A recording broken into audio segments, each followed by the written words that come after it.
18 साल का लड़का, चेहरे पर मुस्कान, हाथ में गीता, फांसी का फंदा उसका इंतजार कर रहा था और जेल के बाहर जन सैलाब उमड़ पड़ा था। वंदे मातरम के नारों से आसमान गूंज रहा था। लड़के की बहादुरी देखकर अंग्रेज भी दंग थे। आखिर कौन था ये नौजवान और क्या है इसकी दास्तान, बताएंगे आपको। उससे पहले चलिए आपको एक मेले में लिए चलते हैं। मेले को इमेजिन कर लीजिए। मेले में लिए चलते हैं। सिनेमा की भाषा में अगर आपको कहें, थोड़ा सा फ्लैशबैक में चलते हैं।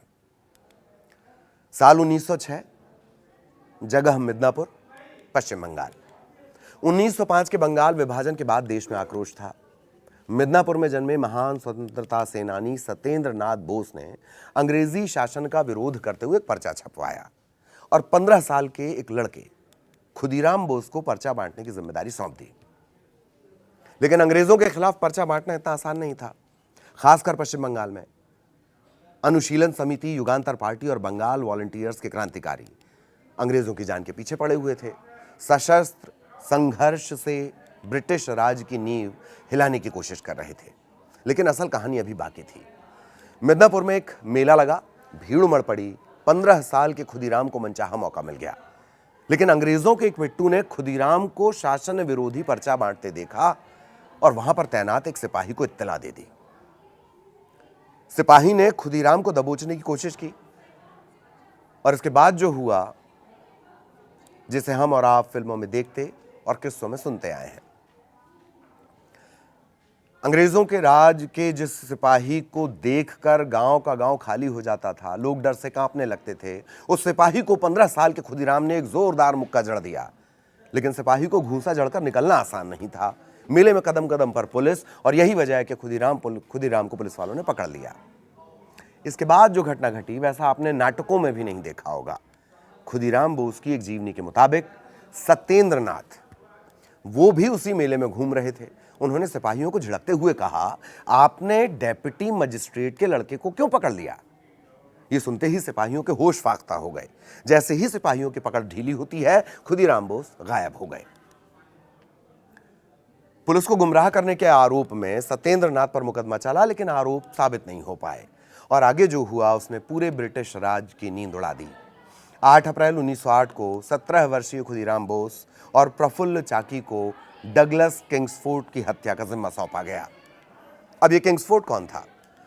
तो डगलस किंग्सफोर्ड जो था वो एक मजिस्ट्रेट था जो स्वतंत्रता सेनानियों को कठोर सजा देने के लिए बदनाम था। किंग्सफोर्ड को भी ये भनक लग गई, पता चल गया कि उसके साथ कुछ अप्रिय हो सकता है। लिहाजा उसने तबादला बंगाल से दूर बिहार के मुजफ्फरपुर में करवा लिया। लेकिन खुदीराम को किंग्सफोर्ड से अपना पुराना हिसाब बराबर करना था।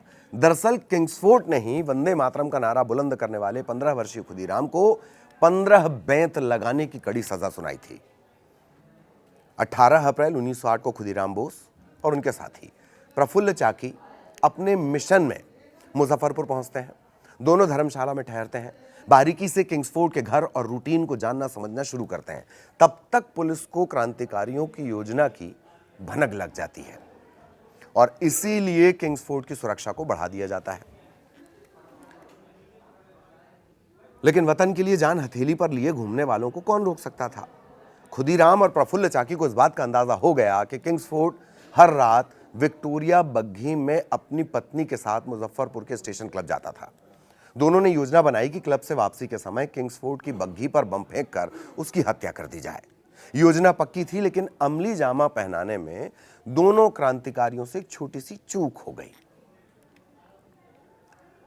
30 अप्रैल 1908 की शाम को यूरोपियन क्लब से बाहर आ रही एक बग्घी पर खुदीराम बोस और प्रफुल्ल चाकी ने बम फेंक दिया। बम फेंकने के बाद खुदीराम बोस और प्रफुल्ल चाकी मौके से भाग गए, लेकिन जल्दबाजी में खुदीराम के जूते वहीं पर छूट गए। बग्घी पर बम फेंकने की घटना से मुजफ्फरपुर में सनसनी मच गई। शिकारी कुत्तों की तरह पुलिस क्रांतिकारियों को खोजने लगी। क्रांतिकारियों की इत्तला पर 5,000 रुपए, उस दौर में 5,000 रुपए का इनाम रखा गया। खुदीराम बोस और प्रफुल्ल चाकी रेल पटरियों के किनारे भागते हुए समस्तीपुर के पास वैनी रेलवे स्टेशन पहुंचते हैं। यानी रात के अंधेरे में करीब 24 मील की दूरी उन्होंने कुछ पैदल कुछ भागते हुए तय कर ली। वैनी स्टेशन के बाहर दोनों क्रांतिकारी एक दूसरे से गले मिलते हैं और इस संकल्प के साथ कि जीवन रहा तो कलकत्ता में फिर मिलेंगे। इतना कहकर दोनों अलग अलग दिशाओं में चल पड़ते हैं। 1 मई 1908 की सुबह वैनी रेलवे स्टेशन के पास खुदीराम पानी पीकर सुस्ताने के लिए बैठे ही थे कि उन्होंने सुना कि लोग आपस में रात की घटना की चर्चा कर रहे हैं। उसमें से किसी ने कहा कि वो किंग्सफोर्ड तो नहीं मरा इस बम से, लेकिन अंग्रेज मां बेटी मारी गई। यह सुनना था और खुदीराम को गहरा धक्का लगा और उनके मुंह से अचानक निकल पड़ा कि क्या किंग्सफोर्ड नहीं मरा? थकावट, उम्र, बांग्ला बोलने का लहजा और नंगे पांव होने की वजह से खुदीराम फौरन पकड़ लिए गए। मौके पर पाए गए जूतों को खुदीराम बोस को पहनाकर देखा गया। जूते बिल्कुल सही आए, यानी फिट आए, और खुदीराम ने खुद स्वीकार कर लिया कि ये उनके ही जूते हैं। एक क्रांतिकारी धरा जा चुका था, लेकिन खुदीराम बोस जब कैदी के रूप में मुजफ्फरपुर स्टेशन पहुंचे, ये सुनना चाहिए, जब वो कैदी के रूप में मुजफ्फरपुर स्टेशन पहुंचे तो बड़ी संख्या में लोग उनकी एक झलक पाने के लिए उमड़ पड़े। ये एक किस्सा। उधर प्रफुल्ल चाकी समस्तीपुर रेलवे स्टेशन पहुंच गए। वहां रेलवे के कर्मचारी त्रिगुणाचरण घोष ने उनकी मदद की, कपड़े बदलवाए, खाना खिलाया और कलकत्ता जाने वाली ट्रेन का टिकट दिला दिया। प्रफुल्ल चाकी ट्रेन के जिस डिब्बे में सफर कर रहे थे, उसी में ब्रिटिश पुलिस का सब इंस्पेक्टर नंदलाल बनर्जी भी मौजूद था। यहां से दूसरी कहानी शुरू होती है। बातचीत के दौरान नंदलाल को शक हो गया कि यह मुजफ्फरपुर बम कांड का दूसरा आरोपी है। जब ट्रेन मोकामा घाट स्टेशन पहुंचती है तो नंदलाल बनर्जी ने पुलिस बल के साथ प्रफुल्ल चाकी को घेरने की कोशिश की। खुद को पुलिस से घिरता देख अंग्रेजों के हाथ कैद होने की अपमानजनक स्थिति से बचने के लिए प्रफुल्ल चाकी ने अपनी ही पिस्तौल से अपने सिर पर गोली मार ली। प्रफुल्ल ने 19 वर्ष की उम्र में देश के लिए अपने प्राणों की आहुति दे दी। प्रफुल्ल चाकी की शहादत के बाद भी ब्रिटिश पुलिस की क्रूरता खत्म नहीं होती। उनकी पहचान पक्की करने के लिए, जिसे शिनाख्त कहा जाता है कानून की भाषा में,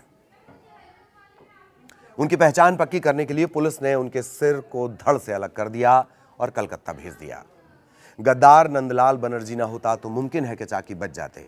अब उस नंदलाल का क्या हुआ वो भी सुन लीजिए। घटना के 5 महीने बाद 9 नवंबर 1908 को प्रफुल्ल चाकी को गिरफ्तार करने वाले नंदलाल बनर्जी की कलकत्ता में श्रीश चंद्र पाल और गणेंद्र नाथ गांगुली ने उन्हें गोली मार दी, मौत के घाट उतार दिया। 13 जून 1908 को अदालत ने खुदीराम बोस को फांसी की सजा सुनाई। 11 अगस्त 1908 को सुबह 6 बजे भारत की आज़ादी के इतिहास में पहली बार एक किशोर को फांसी दी गई। उस समय उनके एक हाथ में गीता की एक प्रति थी। उम्र थी 18 साल 8 महीने और 8 दिन। जेल के बाहर उन्हें विदाई देने के लिए भारी भीड़ इकट्ठा हुई। वंदे मातरम का नारा लगा रही थी। लोकमान्य बाल गंगाधर तिलक ने खुदीराम बोस की शहादत पर कई लेख लिखे।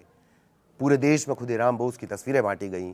खुदीराम बोस की शहादत का सबसे बड़ा असर विद्यार्थियों पर पड़ा और उनके बीच वंदे मातरम और आनंद मठ के पठन पाठन में रुचि पैदा होती चली गई।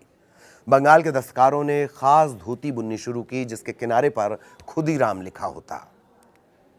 पीतंबर दास ने उनके सम्मान में गीत लिखा, एक बार विदाई दे मां घूरे आशी। ये गीत आज भी बंगाल के घर घर में गाया जाता है। इसे क्रांतिकारी बलिदान देते वक्त गाते थे। बांग्ला में लिखे इस गीत का हिंदी तर्जुमा है, एक बार विदा तो दे मां ताकि मैं घूम कर आ जाऊं। आज जिस आज़ादी में हम सांस ले रहे हैं उसकी नींव ऐसे ही 18 साल के नौजवान ने अपने खून से रखी थी। आपके साथ मैं ललित प्रजापति। स्क्रिप्ट लिखी थी जयशंकर ने। देश दुनिया की हर खबर से अपडेट रहने के लिए न्यूज़ 18 ऐप डाउनलोड कीजिए और हरदम आगे रहिए। वीडियो देखने के लिए आपका बहुत धन्यवाद।